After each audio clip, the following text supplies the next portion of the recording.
Morazán hizo todo lo posible para organizar un ejército numeroso en Ahuachapán. Solicitó al gobierno de El Salvador que le proporcionara 4.000 hombres, pero tuvo que conformarse con 2.000. Cuando estaba en condiciones de actuar, a principios de 1829, envió una división al mando del coronel Juan Prem para entrar en territorio guatemalteco y tomar el control de Chiquimula. La orden fue llevada a cabo por Prem, a pesar de la resistencia ofrecida por el enemigo. Poco después, Morazán desplazó una pequeña fuerza cerca de la ciudad de Guatemala, bajo el mando del coronel Gutiérrez, para forzar al enemigo a salir de sus trincheras y causar la deserción de sus tropas. Mientras tanto, el coronel Domínguez, que había salido de la ciudad de Guatemala con 600 soldados de infantería para atacar a Prem, se enteró de la pequeña fuerza con que contaba Gutiérrez. Domínguez cambió sus planes y se fue detrás de Gutiérrez. Esta oportunidad fue aprovechada por Prem, quien se trasladó de Zacapa y atacó a las fuerzas de Domínguez, derrotándoles el 15 de enero de 1829.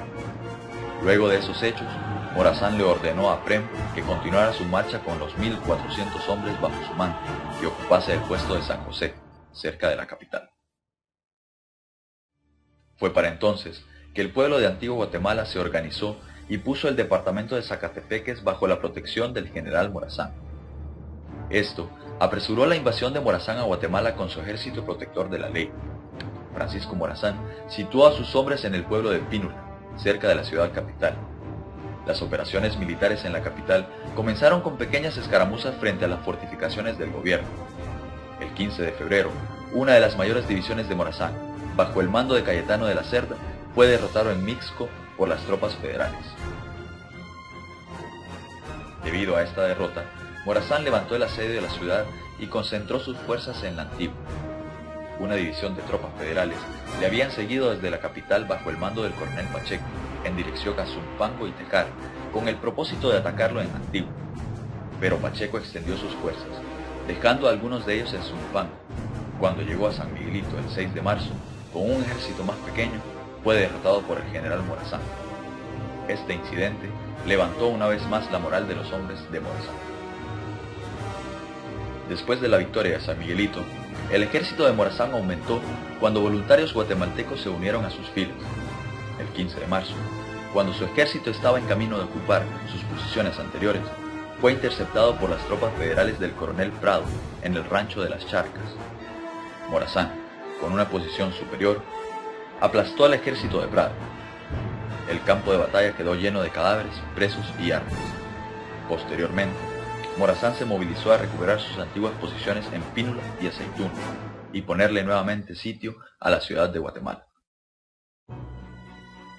El 8 de abril, el coronel Raúl, exsoldado de Napoleón, distribuyó instrucciones escritas para los jefes subalternos que tenían sitiada la ciudad, entre estos José María Gutiérrez, José Trinidad Cabañas y otros.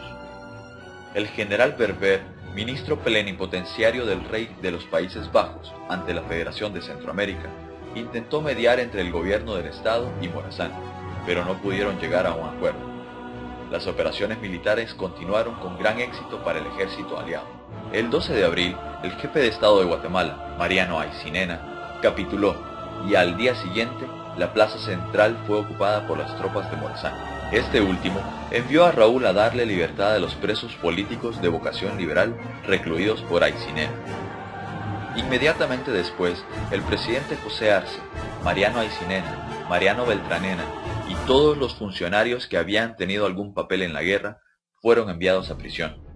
Después de estos acontecimientos, el general Morazán dirigió el país dictatorialmente, hasta que el senador Juan Barrundia asumió el cargo el 25 de junio de 1829.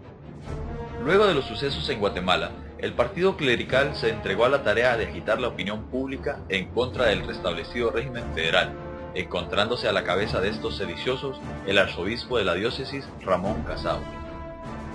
Como la amenaza de anarquía era poderosa y la labor de los frailes tan fuera de su ministerio, los representantes del poder público decretaron proscribir a los revoltosos. La noche del 10 al 11 de julio de 1829 fueron capturados el arzobispo Casao y Torres y los frailes de Santo Domingo.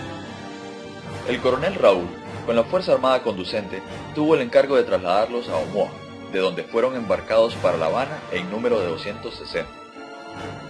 A mediados de 1829, el jefe del distrito de Magdalena, Colombia, informó al gobierno de Centroamérica que en Cuba se preparaba una expedición de reconquista de España sobre México, cuya flota era conducida por el almirante Laborde, la cual partió de La Habana al mando del general Isidoro Barradas el 15 de julio. Esta echó anclas en Tampico el 17 del mismo mes del año citado, viéndose obligado a capitular 2 meses después. Con tales noticias, el gobierno de Centroamérica advirtió en ellas una amenaza potencial contra la independencia de la República. Con este motivo, Morazán recibió instrucciones de aprestar el país a la defensa, y en este concepto, tomó medidas para preparar y organizar las milicias de Gracias, Santa Bárbara, Sula, Lloro, Sulaco y Olancho, y al mismo tiempo hizo reforzar las guarniciones de Omoa y Trujillo. Morazán envió una nota al secretario de Relaciones Exteriores de México estableciendo lo siguiente: persuadido pues mi gobierno de que la unión entre las dos repúblicas las hará inaccesibles a la fuerza española, ofrece desde luego al de esa nación, en el caso de ser nuevamente atacada, todos los auxilios de que puedan ser susceptibles recursos de Centroamérica.